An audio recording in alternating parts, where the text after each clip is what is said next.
നിങ്ങൾക്ക് എത്ര സ്വർണം കൈവശം വെക്കാൻ പറ്റുമെന്നറിയാമോ? ഹായ്, ഞാൻ സുബിൻ വിയ, ചാർട്ടേഡ് അക്കൗണ്ടന്റ്. സ്വർണം കൈവശം വെക്കുന്നതുമായി ബന്ധപ്പെട്ട് ഗവൺമെന്റ് പ്രത്യേകിച്ച് നിയന്ത്രണങ്ങളൊന്നും കൊണ്ടുവന്നിട്ടില്ല. നിങ്ങൾക്ക് എത്ര സ്വർണം വേണമെങ്കിലും കൈവശം വെക്കാം. പക്ഷേ അവിടെ ഒരു കണ്ടീഷൻ കൂടെയുണ്ട്. നിങ്ങൾ കൈവശം വെക്കുന്ന സ്വർണത്തിന്റെ സോഴ്സ് നിങ്ങൾക്ക് പ്രൂവ് ചെയ്യാനായിട്ട് സാധിക്കണം. അപ്പോൾ ഒരു സംശയം വരാം, നമ്മുടെ കയ്യിലുള്ള എല്ലാ സ്വർണത്തിന്റെയും ബില്ല് നമ്മൾ കൈവശം വെക്കേണ്ടതുണ്ടോ എന്നുള്ളത്. ചില സ്വർണ്ണമൊക്കെ നമുക്ക് ഗിഫ്റ്റ് ആയിട്ട് ലഭിച്ചതായിരിക്കാം. ഇതുമായി ബന്ധപ്പെട്ട് ഗവൺമെന്റ് ഒരു റിലാക്സേഷൻ കൊണ്ടുവന്നിട്ടുണ്ട്. CBDT-യുടെ, അതായത് സെൻട്രൽ ബോർഡ് ഓഫ് ഡയറക്ട് ടാക്സിന്റെ സർക്കുലർ പ്രകാരം വിവാഹം കഴിഞ്ഞിട്ടുള്ള ഒരു സ്ത്രീക്ക് 500 ഗ്രാം ഗോൾഡ്, വിവാഹിതയല്ലാത്തൊരു സ്ത്രീക്ക് 250 ഗ്രാം ഗോൾഡ്, ഒരു ഫാമിലിയിലെ മെയിൽ മെമ്പർ ആണെന്നുണ്ടെങ്കിൽ 100 ഗ്രാം ഗോൾഡ് പ്രത്യേകിച്ച് ഒരു രേഖയും ഇല്ലാതെ നമുക്ക് ഹോൾഡ് ചെയ്യാനായിട്ട് സാധിക്കും.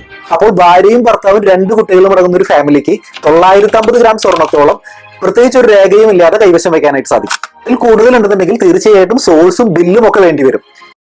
നിങ്ങൾക്ക് എത്ര സ്വർണം കൈവശം വെക്കാൻ പറ്റുമെന്നറിയാമോ?